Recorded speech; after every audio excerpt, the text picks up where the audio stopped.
Okay, this is page 20. We're still at 16.4. We're just moving on with a few other proofs. I'm going to do number 4. It looks to me like to be the most challenging. So these last 4, let's see, well, there's 2 more on page 21. So these last 6 proofs, I don't know the last 2. I'll do one. You can have some extra credit. By the way, when you submit your assignments, if I've mentioned that, certain proofs or whatever are extra credit, you're gonna want to remind me, because I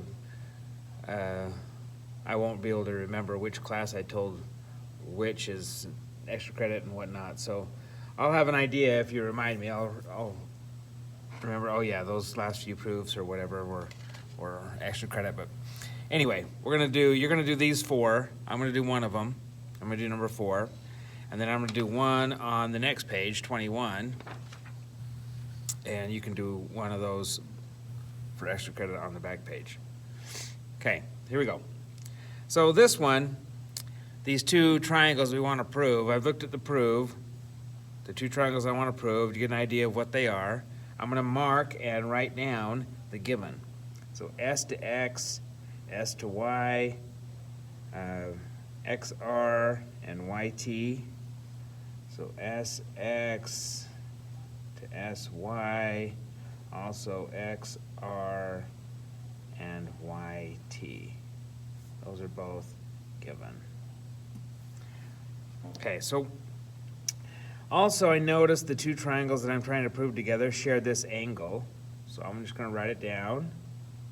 I'm not sure if I need it. I probably will, but the reflexive property says I can say that it's congruent to itself. It's in both triangles. Now, I'm going to draw the 2 triangles separate just to get a better idea what they look like.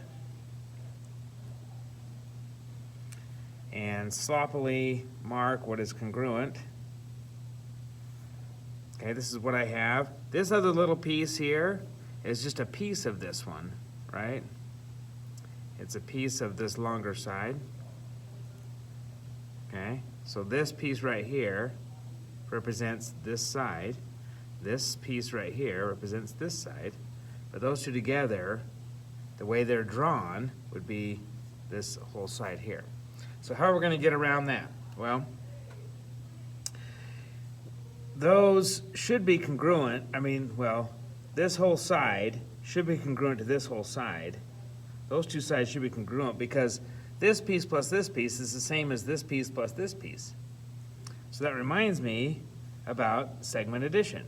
If I said that S to X plus X to R equals S to R, because I need this side congruent to this side, then the triangles would be congruent by side angle side. And so the only way to get around that is to maybe add those together, set them equal to the whole thing, and then do some substitution. So I'm going to write the other one. So S to Y, I'll make it a statement 5, plus Y to T is going to equal S to T. Now those are both segment addition. All right, so from my first 2 statements up here, all this congruent segments, I can substitute. So instead of SX, I'll substitute SY. And instead of XR, I'll substitute YT. Then it'll look like this. It'll look like statement 5. So instead of SX, I'm going to put SY. And instead of XR, I'm going to put in YT. So the first statement, SX plus XR, now substituted, is going to equal SR. That is substitution.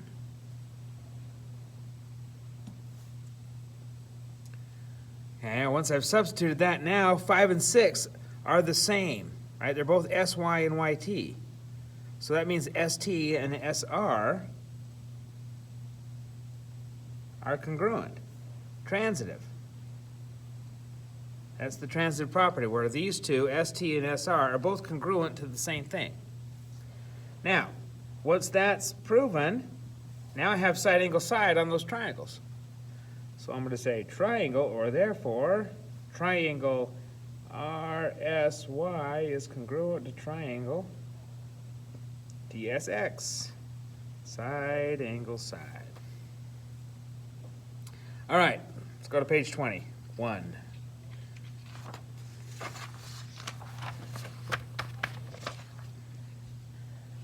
Okay, let's see.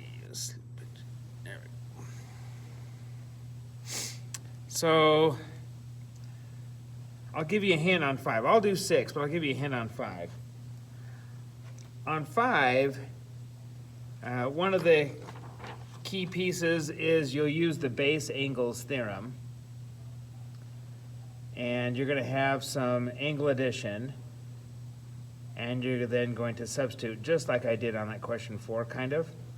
And then you'll be able to get an equation and prove the two triangles congruent. So I'll do number this one, 6. Now this one,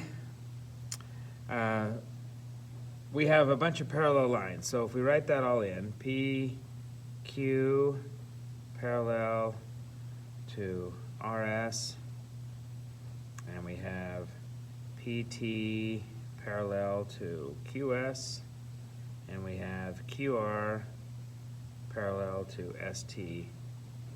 Those are all given parallel lines. So I'm going to mark them on the figure. PQ and RS. So there's two parallel lines. So you can see with those two parallel lines, we can get some pairs of congruent angles, which we'll do. PT, so this one with QS, and QR, we'll do 3 for this one, and ST. All right. So looking at it, we want this triangle congruent to this triangle. Have the two outside ones. This inside one, looking at it, seeing how we're going to get these together, they don't share angles or sides. I'm going to need a side in both of those triangles. So let's kind of just write down what we know, and then we'll kind of maybe see where it goes. So I'm going to say angle 2 is congruent to angle 4, because I can see that that was kind of the first alternate interior angle pair that I saw. I'm just going to write I'm going to write all the alternate interior angles down, because they're all going to have the same reason, and just see if I can find them. So with these two, I have 1 and 3. What else do I have? I have 4 and 6. And I'll probably need these later. What, 5 and 7? Okay, let's just go to that point. So these are all from alternate interior angles. Okay, so I just wrote a bunch down. I don't know if I need all of those, but I might. So I can also see if there's any transitive in here. 2 and 6 are congruent. So let's just make that statement. Those two are congruent because of transitive. All right. So now that I'm looking at all these angles, 2 and 4 are the same, 4 and 6 are the same. So 2 and 6 are the same. I'm going to mark all the ones that are the same with the same mark. 1 and 3, I'll make 2 on those. 4 and 6 I already have. 5 and 7, do 3s on those. Okay. And I need these two triangles. Well, I kind of see what's going to happen. If I can get maybe this triangle congruent to this triangle, And then that same triangle in the middle congruent to this other one, I can transitive to these two triangles being congruent. Because triangle congruence can be transitive, just like anything else, as long as it's, whatever it is congruent to the same thing. So I think that's the route I'm gonna go, because I have two angles, and this side I just noticed is the same between the two. So if RQ is congruent to QR, reflexive, now the triangles PRQ, well, maybe I should say PQR because that's how it's written before. It's not the prove yet. So PQR is congruent to triangle. If I went PQR, then I'd have to go SRQ. And that is angle side angle.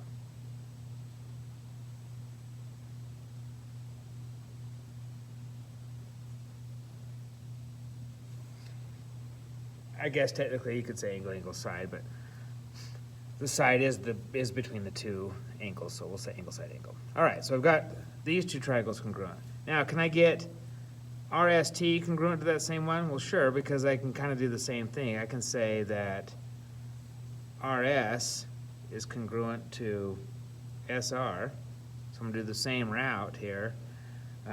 That's also reflexive. And now triangle, what was it? SRQ, the middle one, is congruent to triangle, this one, RST, by angle side angle. And now my prove is ready. Triangle PQR is congruent to triangle RST, because I just transitive that triangle congruence. Yeah, that one's a little challenging. 5, I gave you some hints on 5 already, so that can be extra credit.